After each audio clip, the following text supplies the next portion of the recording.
Bienvenue mes chers amis, bien-aimés de Dieu, et vous qui êtes ces restes fidèles, amis de bien et de la justice, je vous salue par le nom prévalant de notre Seigneur de gloire, Jésus-Christ. Et je vous souhaite à tous la bienvenue dans notre centre de la bonne nouvelle de ce dimanche. Que Dieu vous comble et que vous abonne pour votre assiduité et votre amour pour sa parole. Je n'ai pas besoin de me présenter tous les jours, mais est-il que je le fais. Je suis Emmanuel Mayolo-Ntambou. Je suis votre frère dans la maisonnée en Christ qui aime partager la parole de Dieu avec vous. Le gardien du temple de la maisonnée de la CVV, maisonnée de Dieu. Et surtout, je vous rappelle que vous pouvez toujours aller dans notre site, le lien qui apparaît en dessous de l'image, pour pouvoir récupérer les enseignements. Et il y a plein d'enseignements que vous pouvez récupérer sur notre site. N'oubliez pas, le lien est en bas. Et aujourd'hui, j'aimerais travailler avec vous un domaine très particulier, compte tenu du temps et ce qui se passe.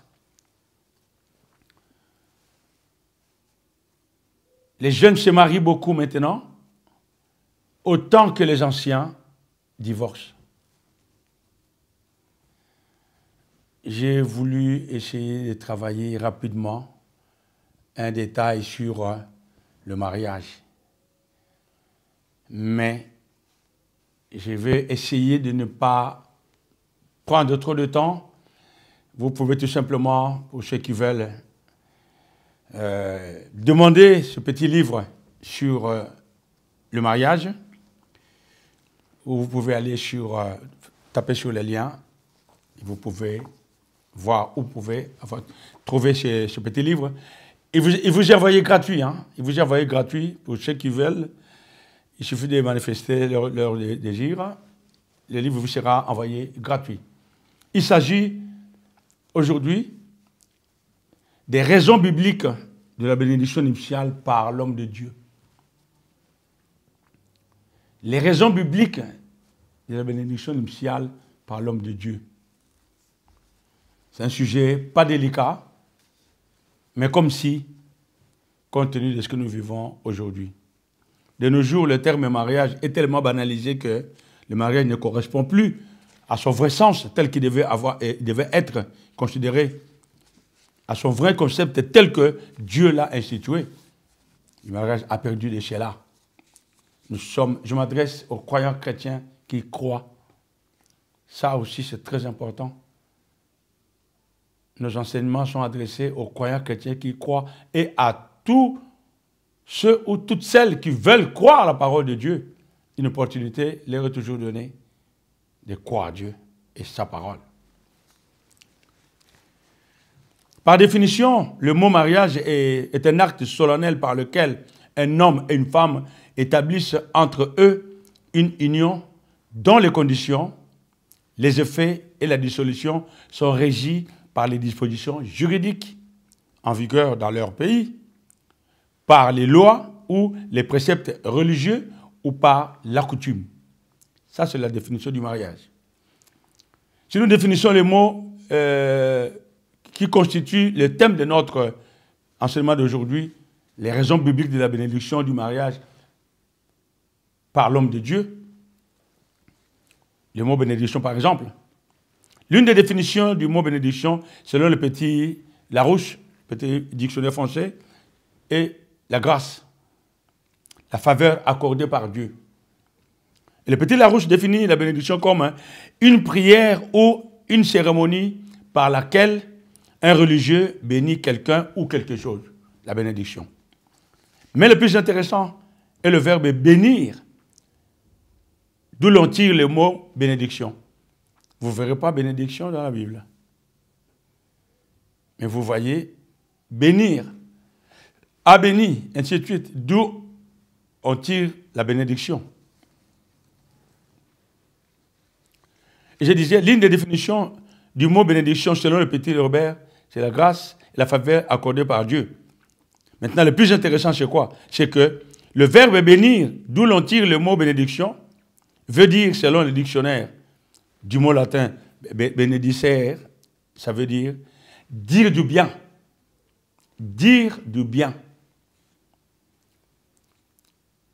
Ou appeler la protection de Dieu sur quelqu'un ou quelque chose.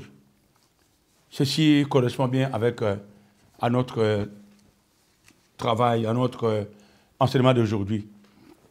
Et le terme, le mot nuptial, vient du mot latin nuptiae, qui veut, je ne sais pas si je prononce bien en latin, hein, mais c'est N-U-P-T-I-A-E, qui veut dire noces, ce qui est relatif à la cérémonie du mariage. C'est ça, nuptial. Et ce sont les deux mots qui constituent notre enseignement. Les raisons bibliques de la bénédiction nuptiale par l'homme de Dieu.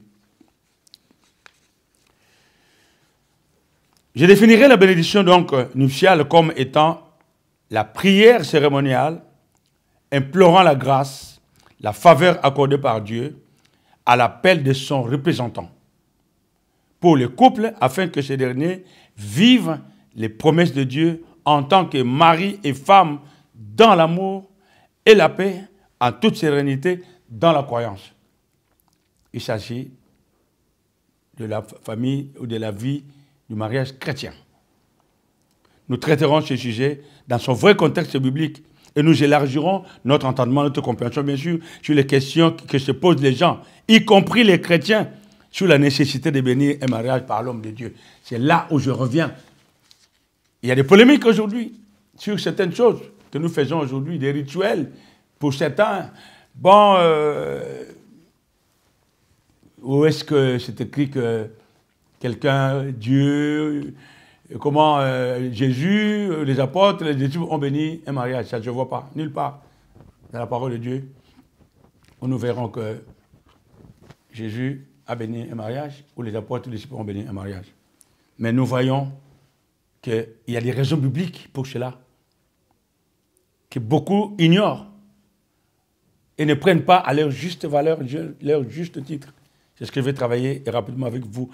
Je vais vraiment essayer d'aller rapide, mais vous savez que vous pouvez vous procurer ce livre gratuitement. Allez sur les liens et faites votre demande. Vous l'aurez promptement. Genèse 2, tout a un début, tout a un commencement. Nous devons toujours aller dans le commencement des commencements. Genèse 2, le verset 18, nous dit ceci. L'Éternel Dieu dit, il n'est pas bon que l'homme soit seul. Je lui ferai une aide semblable à lui. Genèse, c'est le commencement. Et nous pouvons d'entrée nous rendre compte que dès le début de l'existence, Dieu a établi les choses. Quand Dieu a terminé son œuvre créatrice, il vit que tout cela était bon. Il l'a dit. La Bible dit, Dieu vit que tout cela était bon. Chaque fois qu'il faisait, il créait, il disait à la fin que tout était bon. Jusqu'à la fin, tout était bon. Pourtant, quelque chose manquait dans son œuvre. Et il a dit lui-même encore, il n'est pas bon que l'homme soit seul. Et Dieu l'a dit. Ceci est une figure de rhétorique, bien aimé, vous savez. Vous croyez que Dieu ne savait pas ce qu'il faisait? Pour dire que, ah oui, j'ai oublié, il fallait que... Non, non, non. C'est une figure de rhétorique. Pour Dieu attire notre attention sur quelque chose qu'il va faire, qui doit rester gravé dans la mémoire, dans l'intelligence de l'homme. Dieu est omnipotent, omniscient. Il ne pouvait pas oublier. Tout en lui est lumière, tout en lui est parfait. C'est une figure de rhétorique. Il n'est pas bon que l'homme soit seul. Nous cherchons les raisons bibliques de la bénédiction nuptiale par l'homme de Dieu. Un jeune avec qui j'ai eu un entretien qui disait, moi, quand je vais me marier, jamais je passerai devant l'homme de Dieu. Il faut bénir mon mariage. Ce n'est pas écrit nulle part. Et puis. J'ai dit, c'est pas grave. Chacun croit ce qu'il veut croire. Alors, dans la parole de Dieu, et trouvons ce qui nous intéresse, ce qui peut répondre à nos questions. C'est là où nous sommes aujourd'hui. Donc, cet acte-là, il n'est pas bon que l'homme soit seul. Dieu l'a dit. Comme je dis, c'était une figure de rhétorique. Il faut dire que Dieu savait. Ce n'est pas une défaillance ou un oubli de la part de Dieu. Rien à voir. C'est tout simplement pour notre attention. Un acte tellement important qu'il a toujours été depuis le commencement et dans toutes les cultures, un acte noble et incontournable. Le mariage, dans toutes les cultures. l'homme, la femme. Même dans les autres créatures qui ont le souffle de vie. Homme, femme, mâle, femelle. Dieu l'a institué ainsi. Et dans le petit livre que vous voyez, que je vous ai montré tout à l'heure là, ça commence par le début et j'essaie de développer beaucoup d'aspects que vous comprenez mieux. Mais là, je vais traiter seulement d'une partie, une petite partie. Et un aspect non négligeable de la bénédiction du mariage par l'homme de Dieu est ce côté intriguant de ne pas voir écrit nulle part dans la Bible qu'un homme de Dieu a béni un mariage. Vous ne le verrez pas.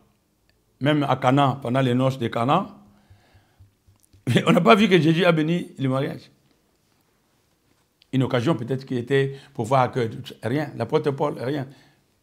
Moins encore l'apôtre Pierre qui lui-même était la colonne et tout.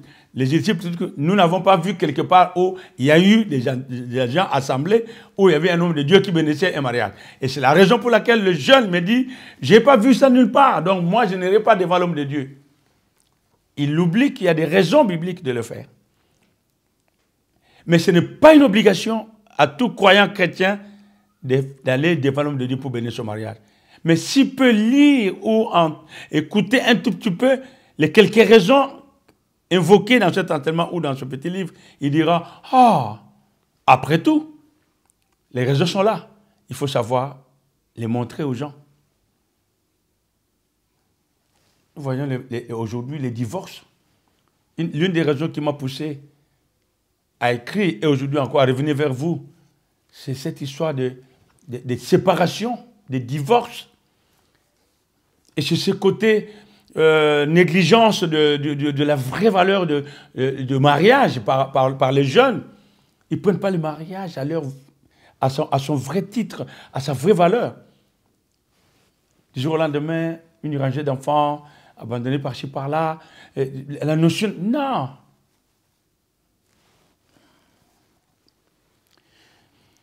Genèse 1, verset 28. Donc, nous cherchons les raisons bibliques de la bénédiction nuptiale par l'homme de Dieu. Nous avons recherché le mot mariage dans la Bible, le terme mariage. Et le terme est pris pour femme, mais le terme béni le mariage, un mariage ou leur mariage n'apparaît à aucun endroit dans la Bible. Donc, rabattons-nous un peu sur le terme les bénis. Parce que nous cherchons toujours les occurrences. Il a béni leur mariage. Ils sont allés à tout ça, le principal sacrificateur a béni leur mariage. Vous ne trouvez pas ce terme-là. Et nous, pour trouver des raisons, nous rabattons sur des termes comme les bénis. Et c'est là que ça commence. Et c'est toujours, quand est-ce que ce terme a été utilisé la première fois? Dans chaque chose dans la Bible, nous avons appris par le docteur Paul Victor Howell, la première occurrence d'un mot, d'un terme dans la Bible a toujours une grande importance. La première, 1, le nombre 1, c'est Dieu. C'est très important pour nous. Donc rabattons-nous sur les bénis. Et c'est là que ça devient intéressant. C'est là que s'établit la vérité au sujet de notre étude. Dans Louis II, le terme apparaît 14 fois. Les bénis.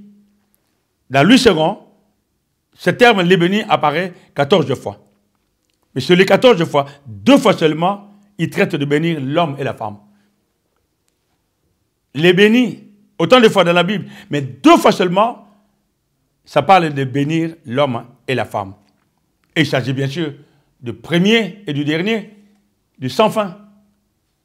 Dieu, dans Genèse, le commencement. Genèse 1, verset 28.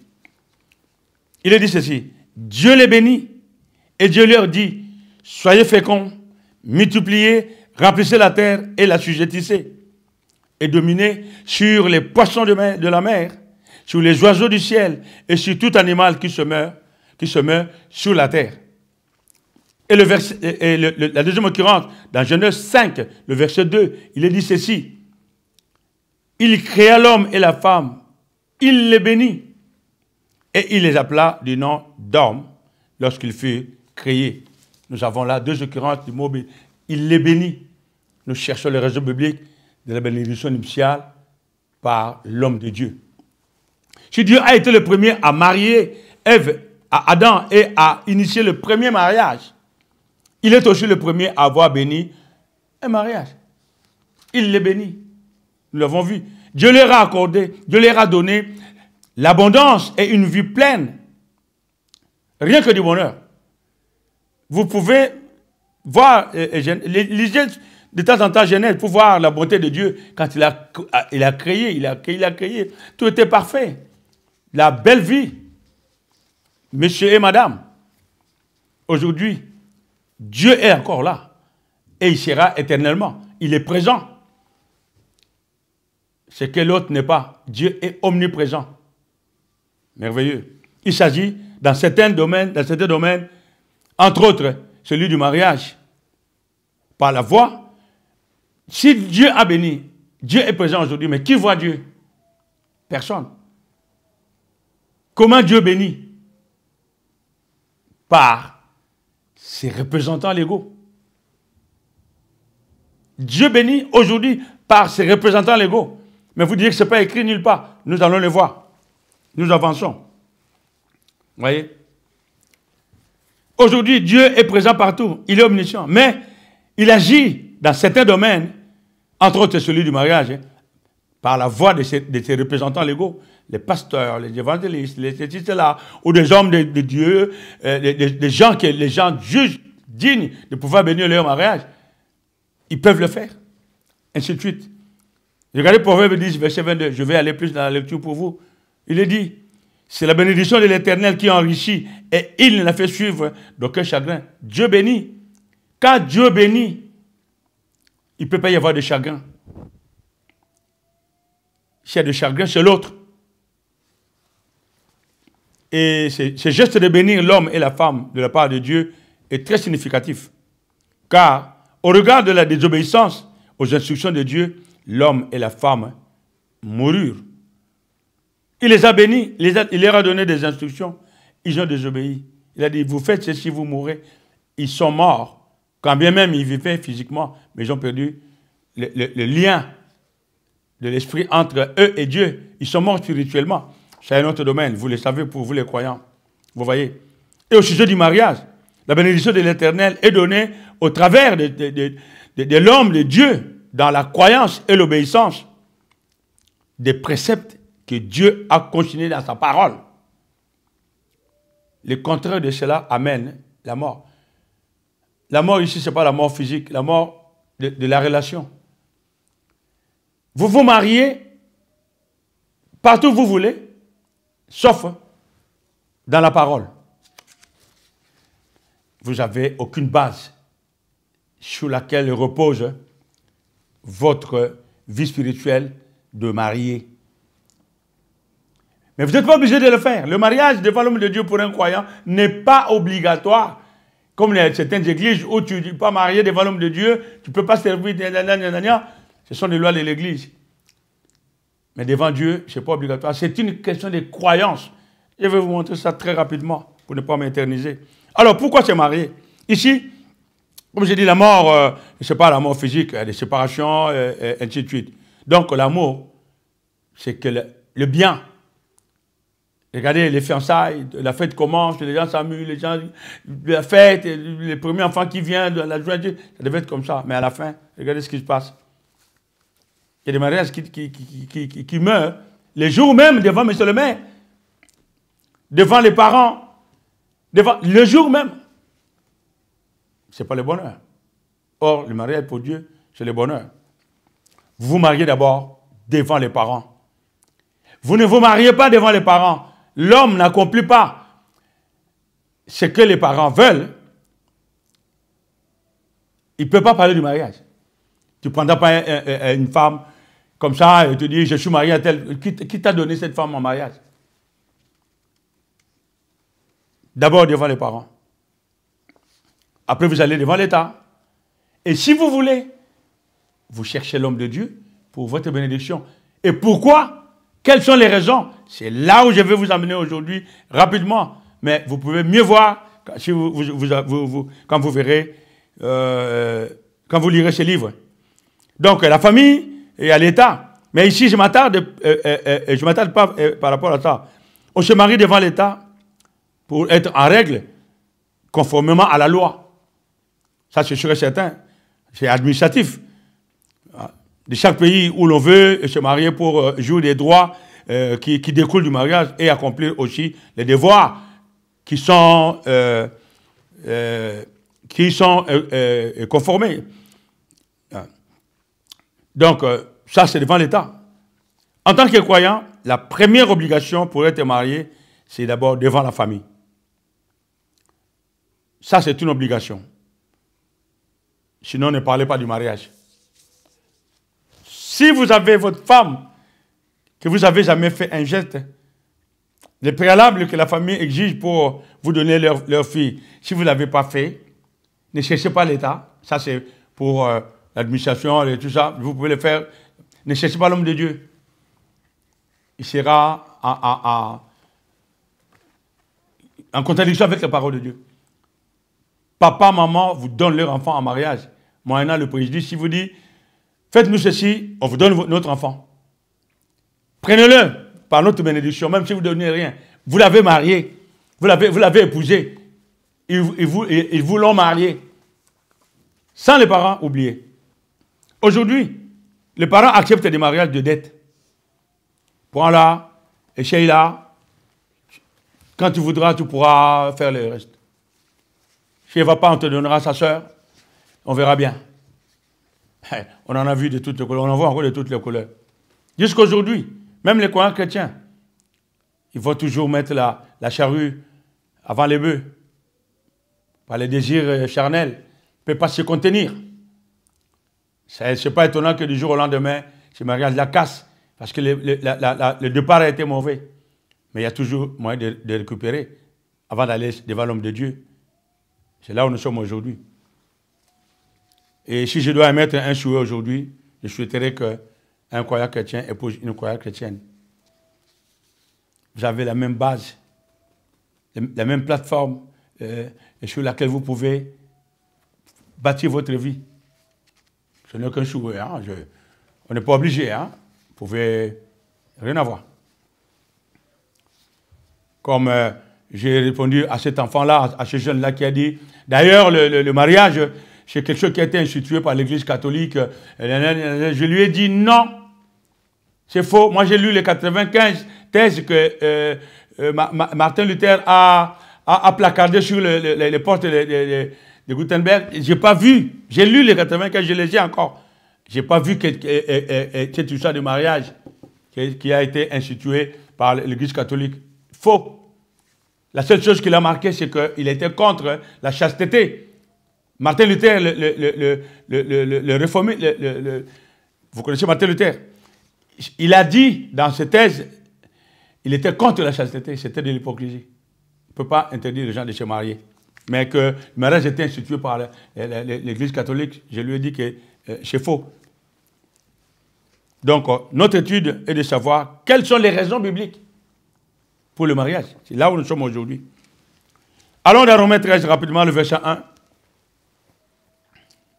Il est dit ceci, que toute personne soit soumise aux autorités supérieures, car il n'y a pas d'autorité qui ne vienne de Dieu. Et les autorités qui existent ont été instituées de Dieu. Dans Tite 3, le verset 1, il est écrit, « Rappelle-leur d'être soumis aux magistrats et aux autorités, d'obéir et d'être prêts à toute bonne œuvre. » Les deux passages parlent de la soumission aux autorités. Beaucoup de croyants tirent de cela la raison de se marier devant monsieur le maire, ou devant monsieur le bourgmestre, ou devant monsieur l'autorité, ou quiconque autorité de l'État. C'est un croyant, mais il a dit que toute personne soit soumise aux autorités, et ils le font. D'accord. Ça, c'est devant l'État. Et le jeune garçon qui a dit que se marier devant le maire, il va se marier devant le maire, mais pas devant un pasteur. Mais ici, ma première réponse, écoutez-moi bien, j'ai dit, 1, tu n'es pas obligé de bénir ton mariage devant l'homme de Dieu. Tu n'es pas obligé en tant que croyant. La Bible ne le dit pas, ne t'oblige pas. Il n'y a pas un impératif. Tu vois. C'est un choix de libre arbitre. Aucun croyant d'ailleurs n'est obligé de le faire de force. Pour une raison telle quelconque, si tu n'es pas marié devant l'homme de Dieu, tu ne peux pas faire ceci ou cela. C'est quelque chose de croyance. Ça, je lui ai répondu. Et je lui ai posé maintenant la question de savoir si en cas de conflit entre lui et sa femme, est-ce que, je lui ai dit, tu as un conflit avec ta femme, tu seras prêt à aller voir monsieur le maire pour demander conseil? Il me dit non. Mais tu es allé te marier devant le monsieur le maire. Mais au moment où tu auras besoin de conseils, quand ça commence à zigzaguer, là, non, je ne vais pas voir monsieur le maire. Je n'ai pas hésité de lui dire que c'est la même autorité de l'État qui t'a marié, qui prononcera le divorce. Et d'ailleurs, maintenant, le maire te dira que, oh, maintenant c'est plus facile. Avant, ça prenait du temps, des années. Aujourd'hui, c'est simple. Va sur Internet, tapez ce type.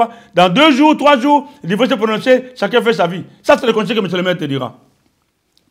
Et le plus aberrant en tout ça, c'est comment quelqu'un va à l'église où il est toujours enseigné par un éminent pasteur, apôtre, ainsi de suite, et qui se méfie d'aller devant la même personne pour bénir son mariage. Vous savez pourquoi? Les conséquences que nous vivons aujourd'hui. Parce que les mêmes gens qui bénissent ces mariages, ce sont les mêmes gens qui sont à la base des divorces. Je ne connais pas les jeunes, ou les gens qui ne veulent pas y aller. J'ai encore tant de choses que je peux partager par rapport à vous, que j'ai vécu personnellement par rapport à des gens. C'est aberrant. Ils ne sont pas là pour critiquer les gens, ils ont vécu ces mésaventures. C'est regrettable. Les conséquences, les gens ne croient plus à cela. Ce n'est pas notre cas. Nous, nous croyons. Ces gens-là qui ne croient pas parce que Osée 4 nous dit « Mon peuple est détruit parce qu'il lui manque la connaissance ». La parole de Dieu nous donne un bel éclaircissement dans Hébreu. Il est dit ceci dans Hébreu 13, verset 17. « Obéissez à vos conducteurs. » Tu vas devant le monsieur le maire? Ok, commence par les parents, d'abord. Après, je repasse sur les pasteurs, je repasse sur les... Dans l'église, non. Ce n'est pas obligatoire.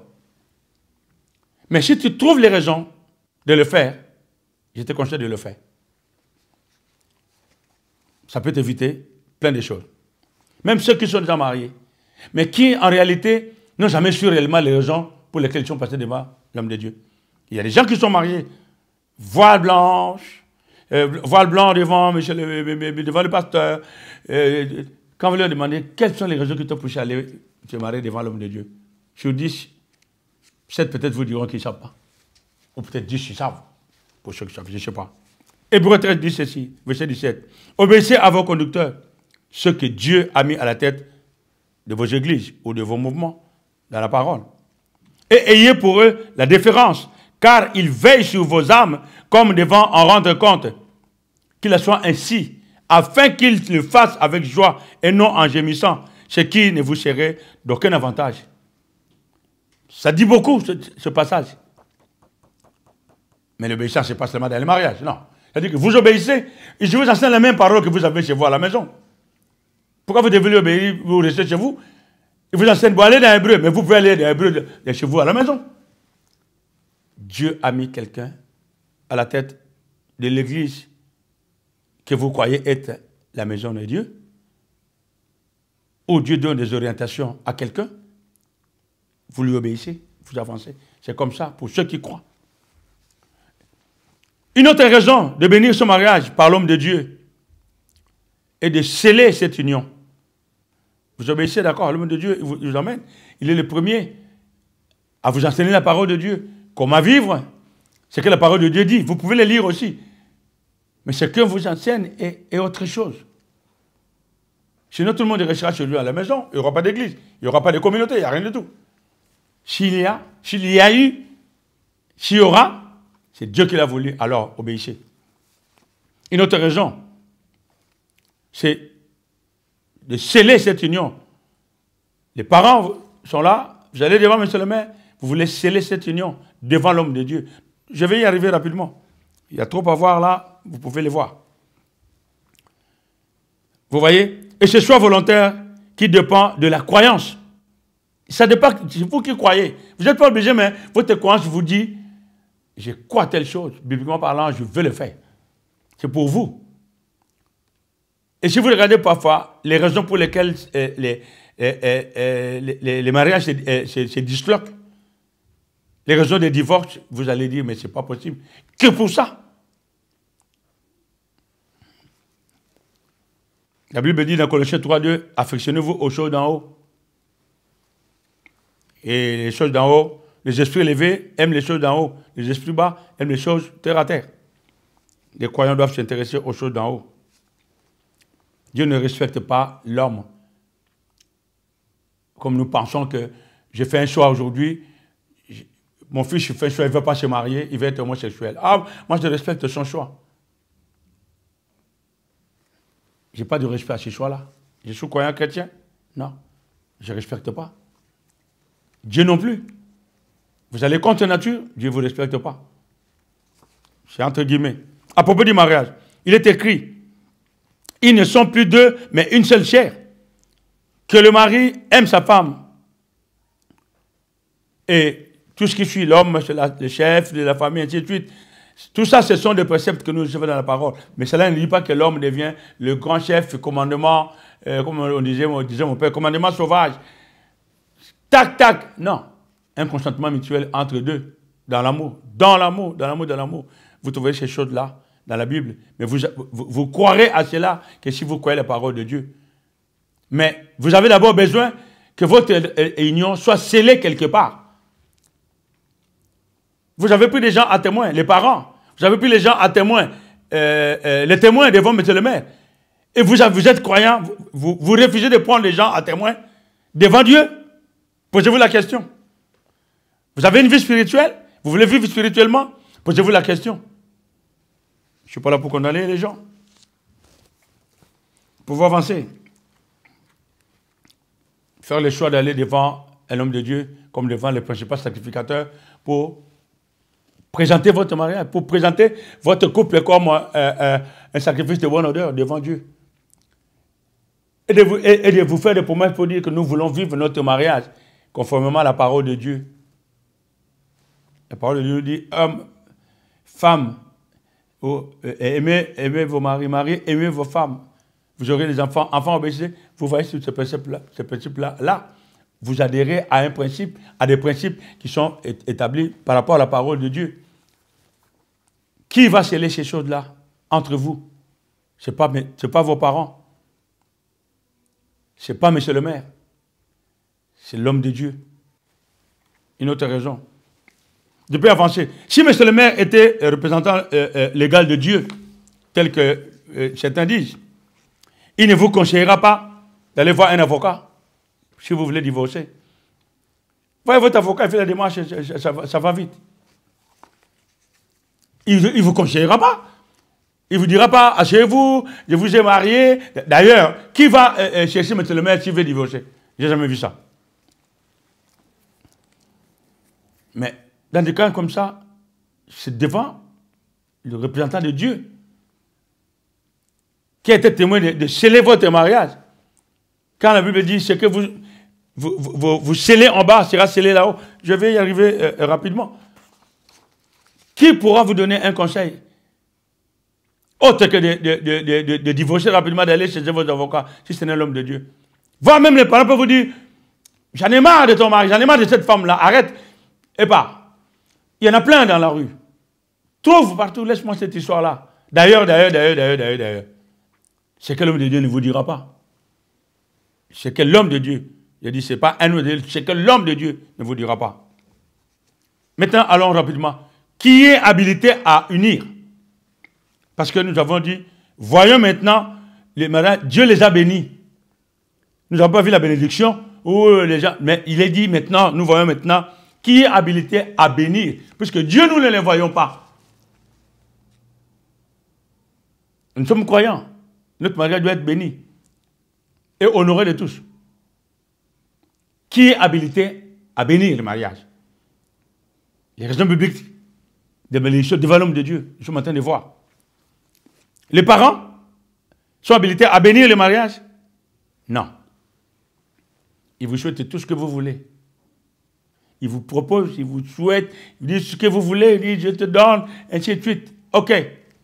L'aspect parental, l'aspect de l'État et l'aspect et spirituel doivent être séparés. Les parents, je parle ici de qui est habilité à unir ce que Dieu a uni. Ce que Dieu a uni. Et je dis maintenant, qui est habilité à unir un homme et une femme pour ne pas que demain, tout le monde vienne pour séparer. La Bible dit que rien ne se passe ce que Dieu a uni.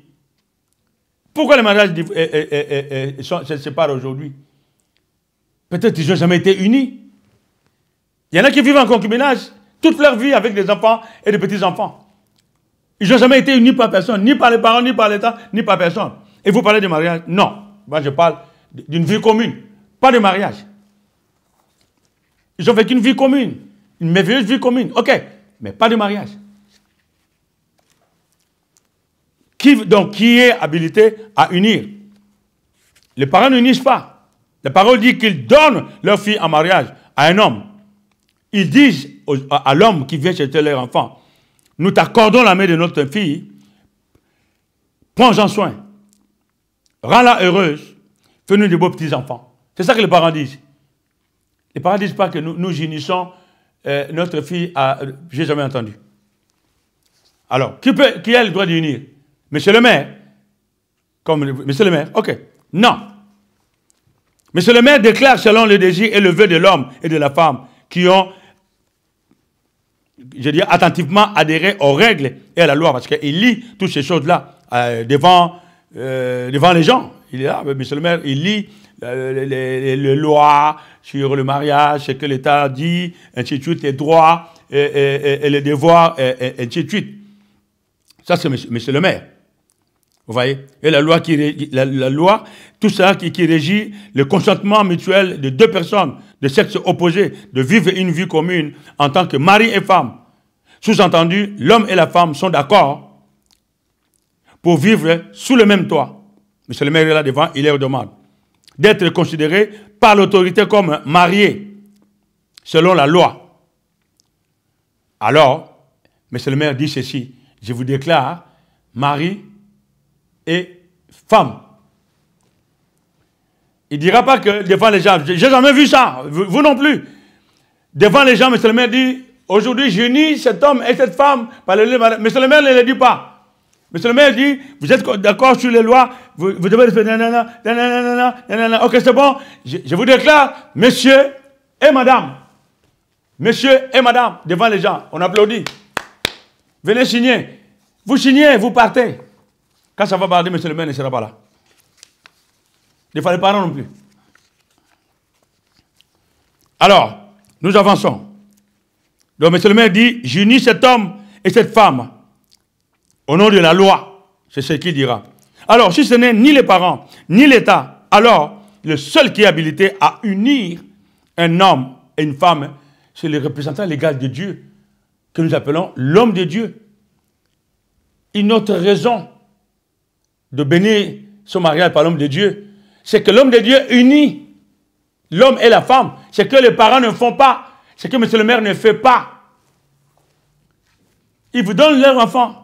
Monsieur le maire vous déclare mari et femme, mais il ne vous unit pas. Ce sont que serments. Allons dans Matthieu 18 rapidement. Matthieu 18, le verset 18. Matthieu 18, le verset 18 dit ceci. Je vous le dis en vérité, tout ce que vous lierez sur la terre, sera lié dans les ciels. Et tout ce que vous délierez sur la terre, sera délié dans le ciel. Matthieu 18. Ici, Jésus-Christ donne le pouvoir à son Église. Ce pouvoir revient de droit à tout croyant en Jésus-Christ.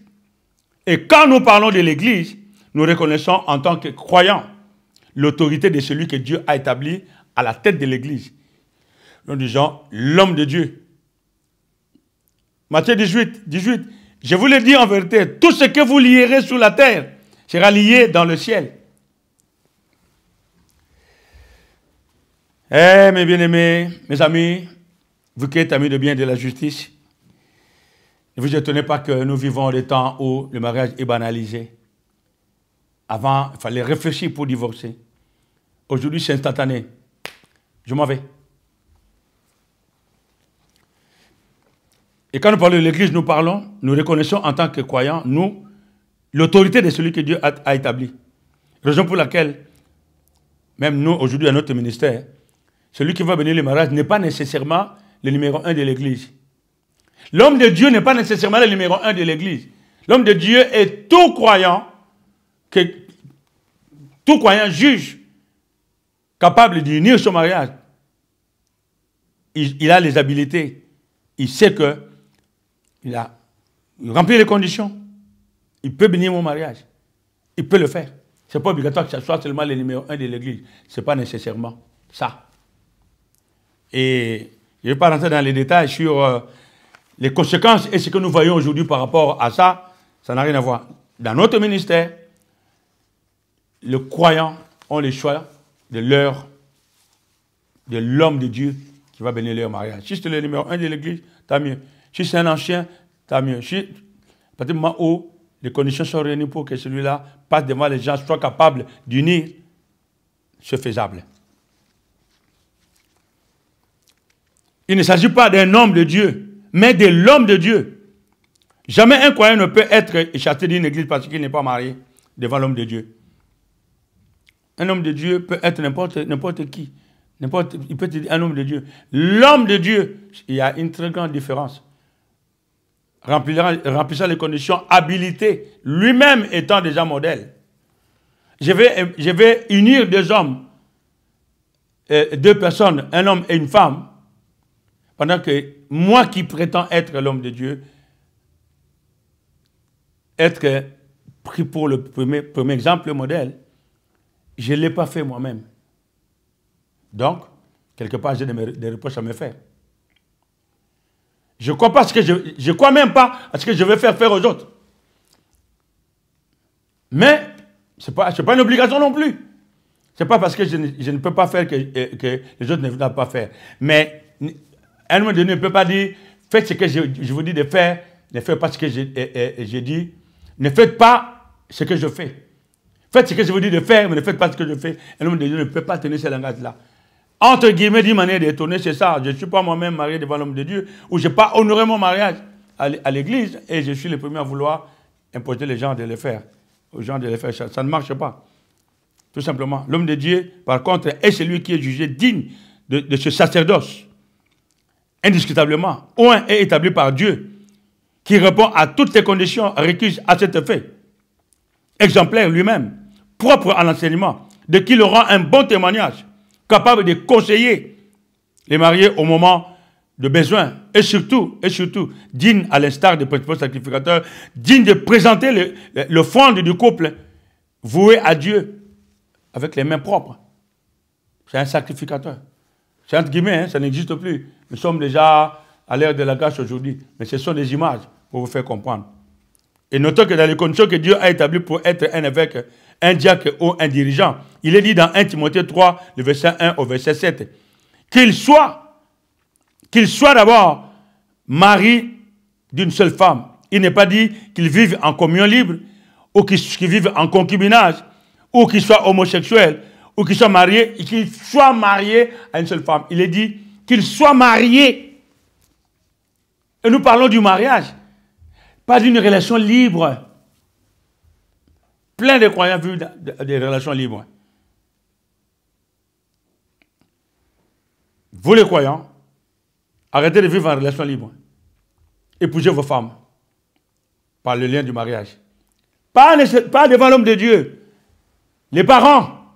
Mais il y en a, les parents ne sont plus en vie. Ah, moi, j'ai rien fait avec ma femme. J'ai fait quoi? Demandez des informations. Vous avez quelque chose à faire.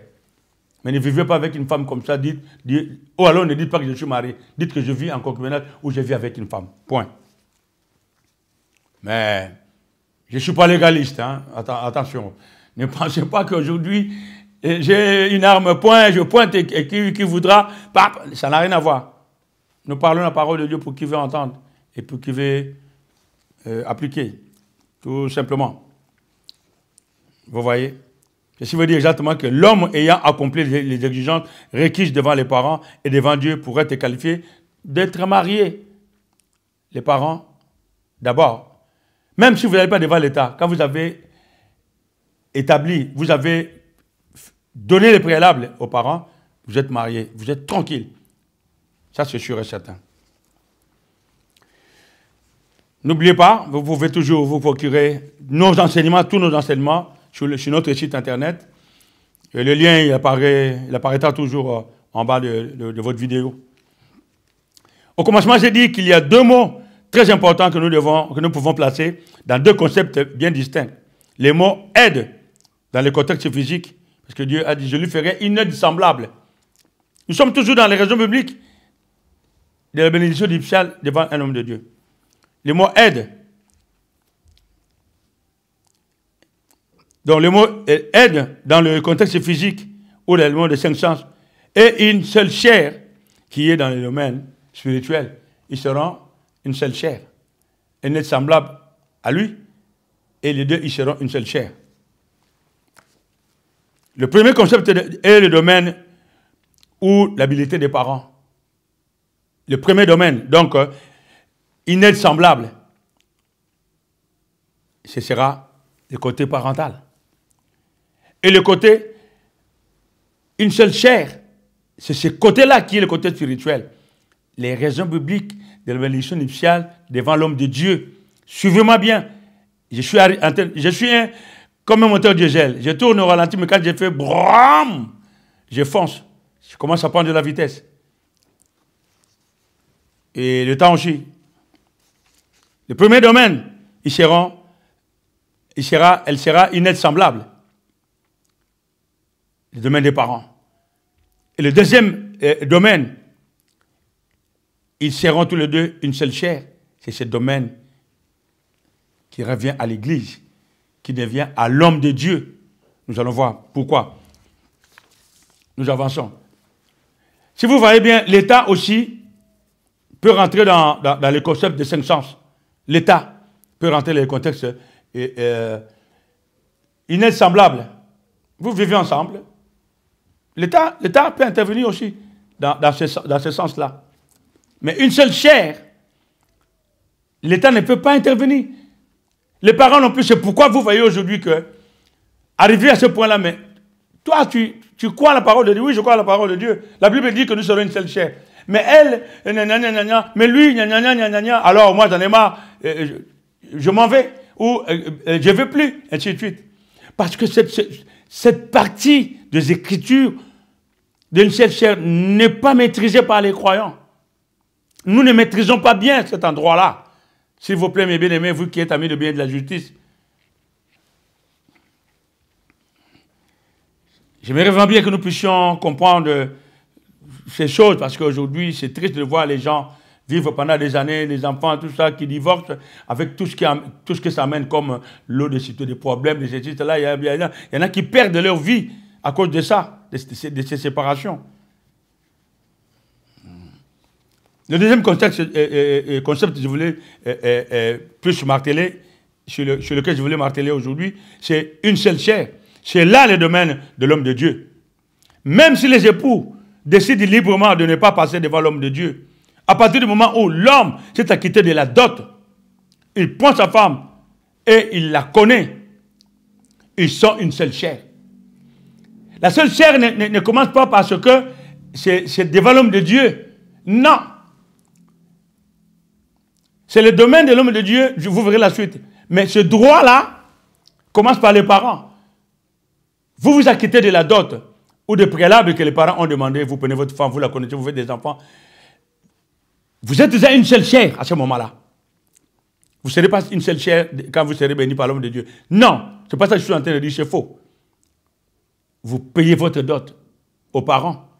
Si dans les régimes où la dot n'existe pas, il y a un moyen, il y a toujours quelque chose que les gens font pour prendre une femme en mariage. Dans toutes les cultures, j'ai dit bien dans toutes les cultures des humains, on ne prend jamais une femme, une fille de la main des parents sans faire quelque chose. Même si vous ne donnez rien, il y a quelque chose toujours que les parents vous disent de faire. Même une seule parole, dites-nous cette parole, on vous donne notre enfant. Mais jamais comme ça, sans rien faire, ça n'existe pas. Et quand vous avez accompli ces gestes-là, et vous prenez votre femme, à ce moment-là, vous allez la connaître. Le mot connaître ici, c'est vivre sexuellement. Alors, vous êtes une seule chair. C'est un mystère, mais ce n'est pas un mystère. C'est vraiment très important. Là, vous êtes déjà une seule chair. Ça, vous mettez ça dans la tête, c'est irréfutable. Maintenant, il s'agit de sceller maintenant cette union spirituellement. Comme je disais que la vie est avant tout spirituelle. Voilà la raison biblique. Vous êtes une seule chair. Ok. Les parents, ainsi de suite. Maintenant, vous scellez cette union dans votre croyance devant l'homme de Dieu. Ça veut dire quoi? Vous prenez un engagement. Nous voyons souvent les gens faire des pactes devant les hommes dans beaucoup de domaines. Pour que je tienne à cela, j'ai une parole à donner. Et je vais donner cette parole devant témoin. Nous voulons donner cette parole devant témoin. Lui et moi, nous avons conclu ceci, cela. Tant que nous vivons, nous allons... Ok. Vous êtes sûr? Ok. Devant témoin? Ok, nous sommes les témoins. Je veux dire que du jour au lendemain, ils sont là un peu vous demander les comptes. Ah, ok, mais vous avez dit, attendez. Vous avancez, c'est dans ce sens-là. Vous pouvez... Je survole certaines choses, vous pouvez aller le voir vous-même. Donc, je disais, même les époux décident librement de ne pas passer devant l'homme de Dieu. À partir du moment où l'homme s'est acquitté de la dot, il prend sa femme. Et s'il la connaît, ils sont une seule chair. Il s'agit maintenant, dans la bénédiction, par l'homme de Dieu, pardon, c'est de sceller cette union spirituellement. Ceci se fait devant l'assemblée. Ça peut aussi se faire de façon intime, devant une personne, deux, trois. Ça peut se faire aussi sans personne. Ce n'est pas obligé que ce soit à l'église. Mais ça devait être devant l'homme de Dieu, devant témoin. Jamais en cachette, que les gens ne voient pas. Il y en a qui le font aussi. Que lui et elle, devant l'homme de Dieu, ça peut aussi se faire. C'est vous qui voyez comment vous voulez prendre ces choses-là. Mais si vous voulez vous cacher, je pense que vous cachez aussi quelque chose. C'est vraiment pas comme ça que ça se passe. Donc l'homme de Dieu dira à l'assistance ce que M. le maire ne dira pas, ce que les parents ne diront pas. L'homme de Dieu dira à l'assistance qui sera assemblée ce jour-là, devant Dieu. Pas devant X ou Y, devant Dieu. Pour unir l'homme et la femme dans le lieu sacré du mariage, qui est une institution honorable établie par Dieu. C'est ce que l'homme de Dieu dira, ce que M. le maire ne dira pas. Nous sommes ici, dans cette assemblée, pour unir cet homme et cette femme devant Dieu par le lien du mariage. Les parents donnent. Monsieur le maire dira, je vous déclare, monsieur et madame. Il ne dira pas, je vous unis. L'homme de Dieu dira, j'unis cet homme et cette femme par le sacrement du mariage. Parce qu'il a pouvoir, il est le substitut de Dieu qui a uni Adam à Ève, qui a béni Adam et Ève. Il n'a de main que nos mains, de bouche que nos bouches, pour unir l'homme et la femme croyants aujourd'hui, qui veulent le faire. Pas obligatoire, c'est dans la croyance. Et vous verrez pourquoi il est conseillé, il est bien. Nous pouvons le voir très, très rapidement. Vous voyez? Donc, par les liens du mariage, c'est ce que dira l'homme de Dieu, que cette institution a été établie depuis le commencement. Et ainsi, l'homme de Dieu, il va enjoindre chacun, et tous les deux époux, devant témoin, et devant Dieu, surtout devant Dieu, le sondeur de tous les cœurs, d'être assurés que tous ceux qui s'unissent selon la parole de Dieu sont unis ensemble par Dieu. Ils acceptent de s'unir conformément à la parole de Dieu, à laquelle ils adhèrent tous les deux. La parole de Dieu qu'ils prennent comme modèle, comme code éthique, comme règle de foi et de conduite, tous les deux. Alors, ils acceptent de s'unir devant Dieu et acceptent de vivre conformément à cette parole de Dieu. Ici, devant les témoins, devant les gens, devant la famille. Il y a même les gens qui invitent même M. le maire le jour de leur mariage. Ah, c'est merveilleux. Vous voyez, ce sont des raisons de le faire. Au moins, le mouvement, la parole, elle est là. Vous vous rappelez que nous sommes passés devant l'homme de Dieu, les sacrificateurs, présenter notre couple devant Dieu. nous nous sommes jurés de nous aimer, d'appliquer la parole de Dieu. Femmes, aimez vos maris. Maris, aimez vos femmes. Quand ça commence à faire mal, je dis, mais papa, nous avons appris. C'est des choses qui peuvent arriver, il y a des moments difficiles, mais aimons-nous, pardonnons-nous, ainsi de suite. C'est par rapport à la parole de Dieu, par rapport à la parole de Dieu. Que nul ne sait pas ce que Dieu a uni. Les parents peuvent dire, ah, j'en ai marre, arrêtez. La parole de Dieu dit, ne vous séparez pas. Que nul ne sépare. Parce que je suis passé devant l'homme de Dieu, il m'a rappelé la parole, il a scellé mon union devant Dieu, en tant que représentant légal de Dieu, comme Dieu l'a fait avec Adam et Ève. Je crois qu'il peut le faire. Il remplit les conditions, je vais devant lui. J'honore mon mariage. Et je peux parler du mariage. Ah, c'est merveilleux. Depuis l'Ancien Testament, la Bible parle des hommes et des femmes qui se sont mariés. Tout cela sert d'instruction des couples aujourd'hui. Dans le Nouveau Testament, à la grâce, la Bible parle de comment un homme et une femme qui se marient doivent se comporter. Nous voyons aujourd'hui. Dans le temps, il y avait des principes de mariage qui étaient drastiques mais graves. Concernant le mariage, aujourd'hui, par la grâce, nous pouvons voir que nous sommes couverts par la grâce. La Bible nous dit tout simplement de nous aimer. Aimez vos femmes. Vous faites des enfants, mais ne les abandonnez pas. Ne les rendez pas des orphelins pendant que vous vivez encore. Ce n'est pas ça. Dans le Nouveau Testament, comme j'ai dit, comme les deux conjoints croient, et cela, ils croient cela parce que l'homme de Dieu leur rappellera la parole de Dieu concernant le mariage. Comment ils peuvent vivre selon la parole de Dieu. Et eux, comme ils sont croyants, ils croient à ce que l'homme de Dieu dira. Et ils veulent vivre selon ce qui est écrit dans la parole de Dieu. Et ils viennent faire ou conclure une alliance devant l'autorité légale de Dieu aux affaires spirituelles, comme ils l'ont fait avec les parents, comme ils ont fait avec M. le maire, aux affaires administratives. Ils viennent maintenant boucler la boucle avec l'homme de Dieu, le représentant de Dieu chargé des affaires spirituelles. Ne vous en faites pas parce qu'aujourd'hui il y a des abus de tout genre que nous pensons que le mariage devant l'homme de Dieu n'a plus d'importance. Nous sommes des hommes. Nous ne sommes pas parfaits.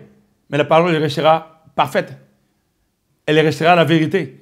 Pour quiconque croit, choisissez tout simplement le bon endroit, la bonne personne qui peut engager votre vie devant Dieu. C'est tout simplement ça. Vous voyez? L'homme de Dieu se rassure d'abord que le devoir envers la famille a été accompli et que le père ou un témoin de la famille a accepté de donner cette femme en mariage. À ce moment-là, il vous dit, ok, l'homme de Dieu peut bénir le mariage. Alors, l'homme de Dieu, l'homme et la femme, devant l'homme de Dieu, les raisons bibliques de la bénédiction du mariage, je suis en train d'achever. L'homme et la femme diront devant l'homme de Dieu ce qu'ils auront dit à leurs parents que je veux. Tu aimes cette femme. Oui, tu aimes cet homme. Oui. Il a payé la dot. Tu veux? Je dis, prends. Monsieur le maire dira, vous vous aimez? Ok. Tu aimes? Ok. Tu aimes? Ok.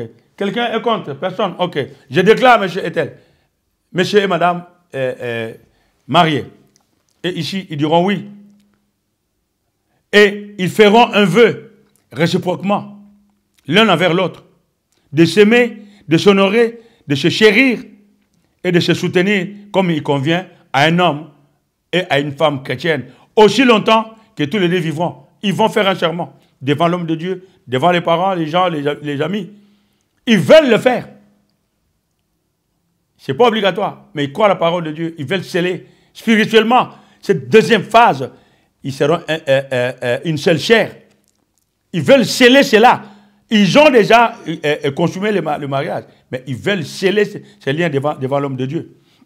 La parole de Dieu dit dans Jacques 5, verset 12, que votre oui soit oui, que votre non soit non. Quand vous dites oui à cet homme devant l'homme de Dieu, que votre oui soit oui. Devant M. le maire, votre oui peut être oui aujourd'hui. Demain, vous dites, ah, j'étais pour M. le maire. Devant les parents, vous dites oui aujourd'hui parce que vous dites, ah, j'étais devant mon père, parce que je voulais partir de la maison, j'étais fatigué, et tout ça. Et puis, je vois là, je suis toujours là, bon, j'ai dit, mais en réalité, aujourd'hui, non. Devant l'homme de Dieu, devant Dieu, vous ne le direz pas, parce que vous avez prêté serment, pas devant l'homme de Dieu, devant Dieu lui-même. Chaque fois que vous voulez faire n'importe quoi, vous dites, j'ai dit, je t'ai promis devant Dieu, devant les hommes, mais j'ai promis à Dieu. C'est très, très important. Que votre oui soit oui. Jacques 5, le verset 12, je l'ai dit. Que votre oui soit oui. Si vous dites non, vous ne serez même pas là. Les époux peuvent, s'ils le veulent, consentir à prendre la Sainte Communion. Ça aussi, ce sont des raisons bibliques. Combien n'avons-nous pas vu? Les couples, ils sont ensemble, ils n'ont jamais eu d'enfants. Il y a eu des défauts physiques peut-être, mais le côté spirituel aussi. Vous parlez beaucoup, vous entendez beaucoup parler de la sorcellerie aujourd'hui, terme que je n'aime pas utiliser aujourd'hui dans les églises. Pourquoi? Parce que nous sommes là pour vivre l'abondance de Dieu, pas pour enseigner ce qui donne peur aux gens. Non, ça n'a rien à voir. Mais ce sont des raisons. Marié, mais des problèmes, vous n'avez pas d'enfants, et c'est une chose. Spirituellement, vous êtes lié quelque part que vous ne savez pas. Vous ne savez pas. Un des parents a juré quelque chose. Devant vous, il dit quelque chose, mais du fond du cœur, il y a autre chose. Il y a des mariages aussi obligés par les parents pour des liens mystiques, spirituels. Que vous... Je ne vais pas rentrer dans ces détails-là, c'est trop compliqué pour vous. Plus encore pour moi. Je peux encore vous partager certaines choses du vécu par rapport à ces choses-là. Devant l'homme de Dieu, vous croyez la parole de Dieu. Ces choses-là sont déliées. Vous acceptez de prendre la Sainte Communion par exemple. C'est pour vous rappeler les meurtrissures de Jésus-Christ. L'intégrité physique. Vous avez des enfants. Vous n'avez pas besoin de faire asseoir la famille. 1 an, 2, 3, 4, 5 ans, 5 ans, 6 ans, 7 ans, 8 ans, pas d'enfants. Ah, mais vous savez, un jour, les langues, c'est des lits. Vous savez, ah bon? Ils vont s'asseoir, ils vont parler, ça demande ceci, cela du jour au lendemain. Ils commencent à avoir des enfants. Vous avez besoin d'attendre 5 ans, et si ces gens-là ne vivent plus? La vie est spirituelle, d'abord, n'oubliez jamais. Certains divorces ne sont pas des divorces naturels, vous savez. C'est la pression de l'adversaire, à travers plein de moyens, pour pousser les gens à divorcer. Ils voient votre bonheur. Ils voient votre bonheur. La manière de vous marcher, il ne lit pas dans vos pensées. Les limitations de l'adversaire, nous avons déjà travaillé des enseignements des dimanches passés, si vous vous rappelez. Il est limité, il ne peut pas. Il vous épie, il voit vos habitudes, il voit comment vous bougez. Il sait que lui, quand il sort de chez lui, en colère, quand il parle avec sa femme, il va aller chercher notre femme.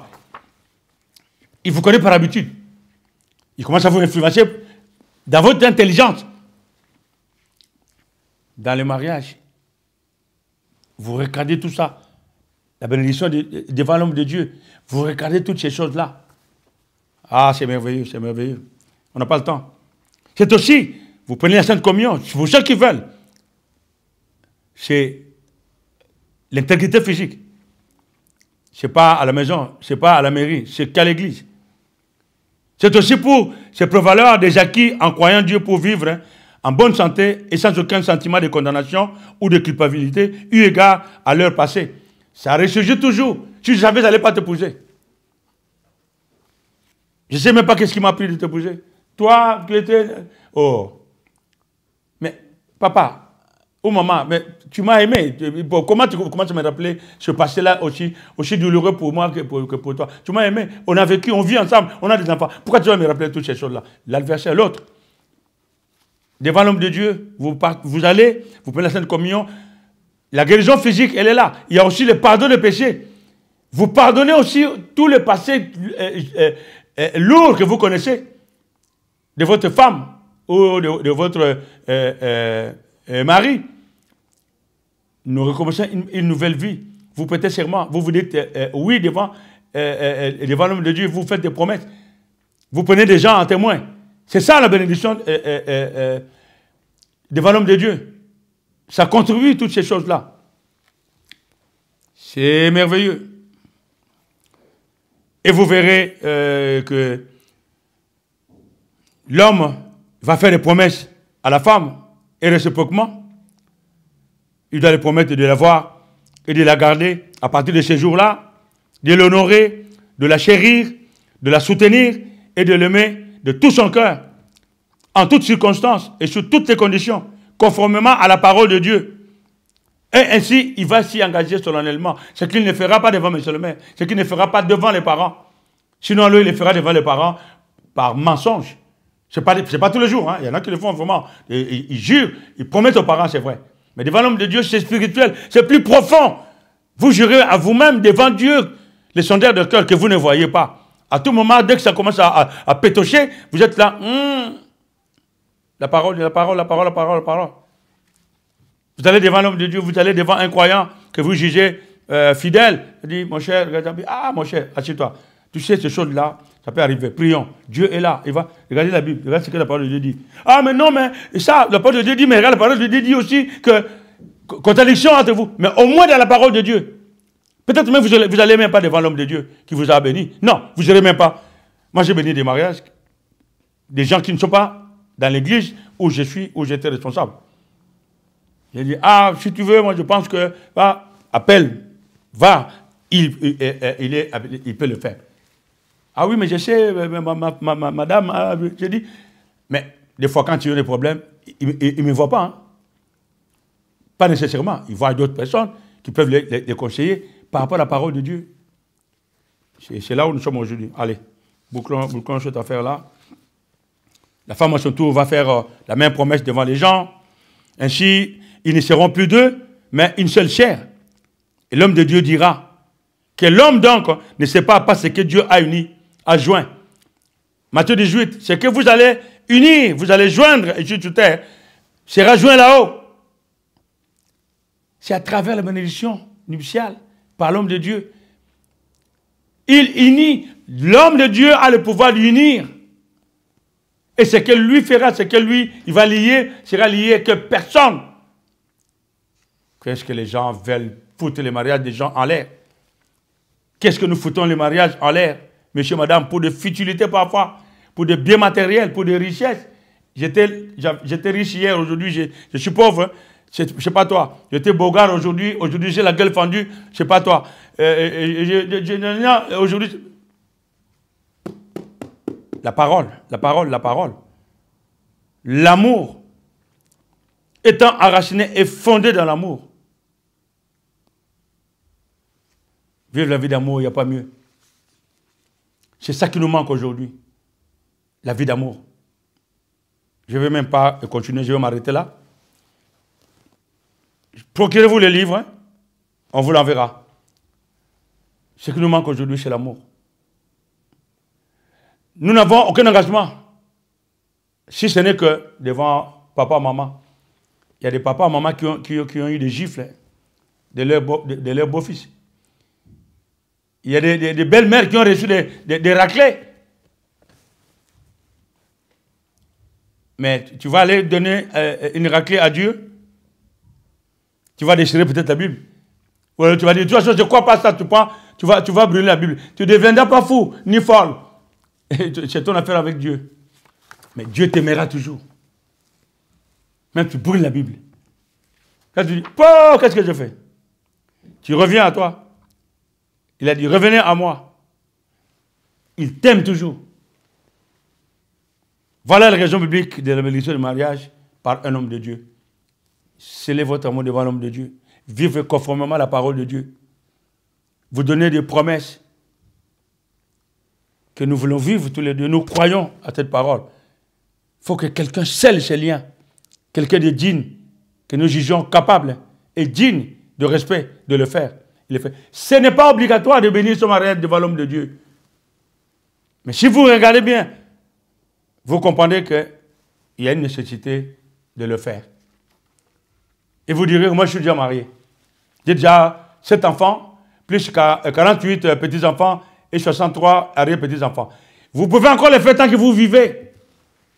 Et vous vivez peut-être encore les derniers jours de votre vie, je ne vous dis pas. Et pourquoi les mariages vont jusqu'à dépasser tous les âges? On se dit même, ah, même vous pouvez vous séparer de votre femme pendant tout ce temps? Ah oui, mais... ah! Et les jeunes n'en parlons pas. Ils font des dribbles. Il faut qu'on apprenne à nos jeunes enfants de considérer le mariage. Du moins ceux qui sont croyants, chrétiens, qui croient positivement, qui respectent leur mariage. Même s'ils ne sont pas passés devant l'homme de Dieu. Les parents, les préalables. Monsieur le maire, je ne vais même pas les citer, vous pouvez ou ne pas. Les parents, les préalables obligatoires pour dire que je suis marié. Toi qui m'écoutes, si tu n'as jamais rien fait aux parents de ta femme, tu n'es pas marié, mon gars. Tu vis en concubinage ou en union libre ou en union avec ton épouse. Mais ne parle pas du mariage parce que qui c'est qui t'a donné cette femme en mariage? Alors, tu peux même parler devant l'homme de Dieu pour dire, l'homme de Dieu ne dira pas, j'unis cet homme et cette femme par le lien du mariage. Il ne peut pas, puisque tu ne remplis pas les conditions. Voilà, j'ai pris votre temps. J'en prendrai toujours pour ceux qui aiment la parole de Dieu. Procurez-vous ce dont vous avez besoin. Le lien, il est là, il apparaît. Allez toujours dans notre site. Il y a plein de choses que vous pouvez voir là-bas qui vous aideront à grandir dans la parole de Dieu. Nous apprenons tous. Aucune église dans le monde n'a le monopole de la vérité. Autant que vous vivez, autant que nous vivons, nous apprenons toujours. Il y a des choses parfois que nous connaissons depuis des années, mais qui nous échappent à tout moment. La Bible est là pour nous rappeler de redire l'histoire à tout moment. Et ça nous réveille, ça nous maintient toujours à la page et nous pouvons marcher conformément à la parole de Dieu. Voilà ce que j'avais à partager avec vous. Que Dieu abonne vos cœurs, que Dieu vous bénisse, qu'il vous comble pour votre assiduité à notre centre. Important, notre centre de la bonne nouvelle, le dimanche. Une fois de plus, que Dieu vous bénisse. Père, je te rends grâce pour ton amour. Merci, Père Saint, pour ce rappel de cette grande parole, une parole de vérité concernant le mariage. Car en ce moment, le mariage se disloque pour des raisons futiles. Mais Dieu Tout-Puissant, nous qui sommes croyants, nous croyons à ta parole. Et nous savons que si nous obéissons à ta parole, nous échapperons à ces choses-là. Les moments difficiles arrivent dans des couples. Ça ne manque pas.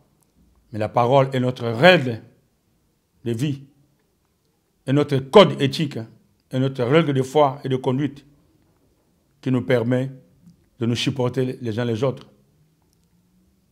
de vivre une vie pleine dans l'amour réciproque, en nous rappelant les principes et les préceptes bibliques. Merci pour chaque personne qui écoute ou qui a regardé ces images et qui a entendu de ses oreilles ce peu de mots qu'il réfléchit sur sa vie de couple. Ceux qui sont dans les situations difficiles, qui se disent que Dieu les aime, s'ils sont ensemble, c'est que quelque part Dieu l'a voulu. Alors, l'autre n'est toujours pas content parfois de voir les gens unis dans la joie. Ta parole est là pour nous rappeler les principes et marcher conformément à ta parole. Merci pour l'effet que cette parole fera dans chaque personne qui l'aura entendue. Que je laisse entre tes mains saintes, au nom de Jésus-Christ, vivant. Amen.